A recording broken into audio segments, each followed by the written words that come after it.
Hey, this is Artie Astor from B Sharp and C and Artie Astor Music. I'm up here in the upper left-hand corner. Hope everyone's doing all right. Let me throw on the background lights. So it at least looks familiar. Bam! There I am. Okay, so I recently made a song called Hooked, and it was my first song that I ever made on Logic Pro, and I just put little loops into cells and then just built it like Legos. And then when I thought I had enough, I made it into a song. So if I click the beginning of this scene here for scene one,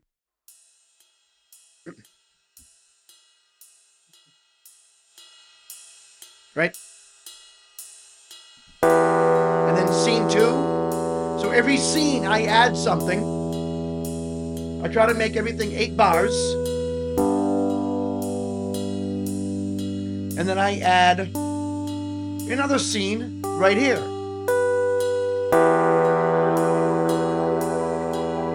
You get that background sound. And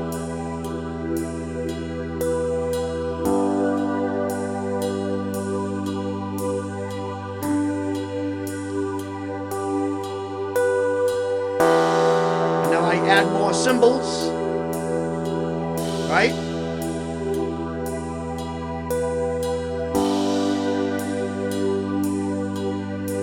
And then coming up, I add another organ.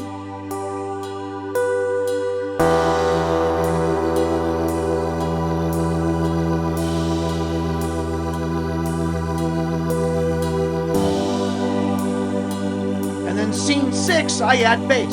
And I'm pressing the scene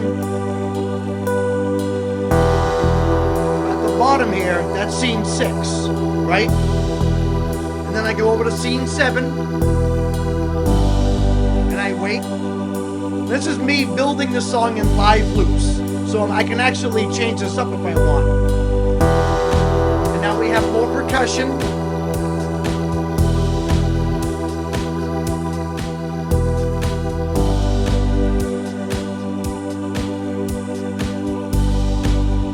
And then I add a solo.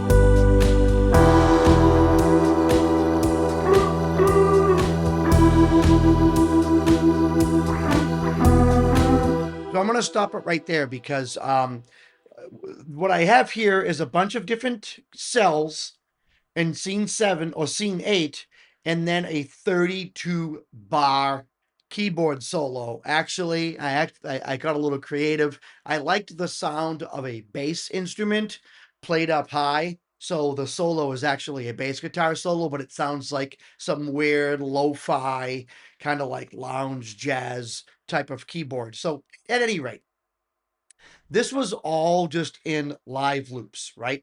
But what I did was if you go down to each scene and double click on the number, you have this right here. It says insert scene at playhead. And that makes it go into the sequencer, right? So here's the sequencer here. They call it the playhead here. And I just basically kept adding scenes. So I would add scene 1 and then add scene 2, add scene 3, 4, 5, 6, 7, 8. And then believe it or not, by the end of scene 8, I had probably 3 minutes of music. Now, right now, you're not going to hear anything because it's all grayed out, right? So you have to go up to this arrow here and hit the right arrow. And now it makes it live. You can see what you have. And if I go to the beginning of the solo,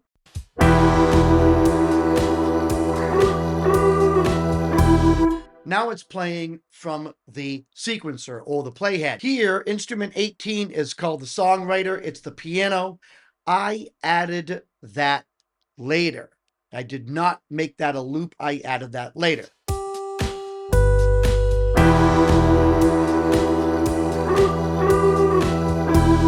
You hear that in your left ear? So you have piano comping and playing notes and playing chord tones and chords in the background of the solo. At the end of the solo, you'll hear that I did a little bit of some panning.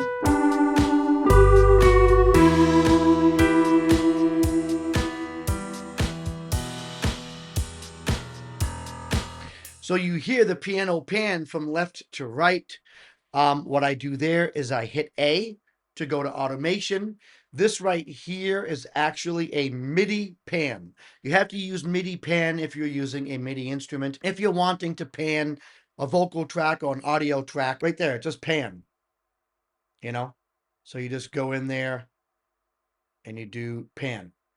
But in order to automate, you have to hit A, and A will bring you to the automation, and then you can go in and find out what it is you want to automate, and then manage that by automating the track that you want here in the sequencer. And then I came in with saxophone, which to this day I still think I put at a little the level was a little too high. But here's my saxophone solo.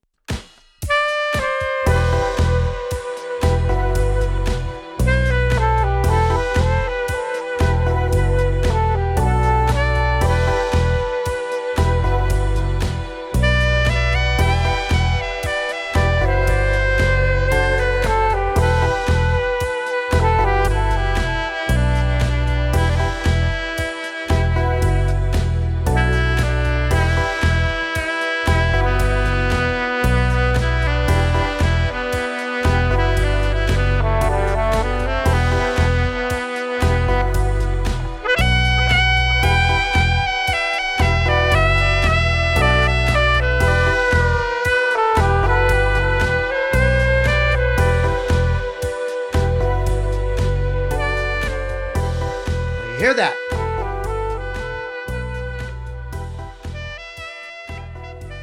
So I added the stereo out track. And if I go to automation, you can see that I went to volume for the stereo out. So that's the global track. That's everything. And then I went from here all the way down to here so that it fades out. This was my first song in Logic Pro. There's still a lot that I'm trying to learn, a lot that I'm trying to figure out. I don't really like live loops that much for live looping, which is interesting. But I do like it for song building. I was able to build this song that way. And then once you build a song and you put it into the sequencer or the stereo head, I think they call it. I already forget what it's called. Playhead.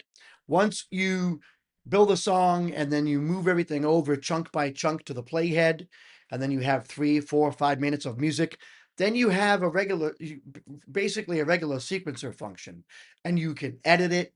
You can add instruments. You can move things around. You can make it sound less loopy. A lot of songs that are built solely on loops, people can hear that every 8 bars something's being repeated, and then so you can actually, and I've done this before where I've had piano looping for 4 bars or 8 bars, and then when the song is ready, I delete the whole entire track and then I play the piano live from beginning to end. So you're able to edit like that. But anyways, this is how I wrote my new song Hooked. Well, this is how I recorded and wrote my new song Hooked on Logic Pro.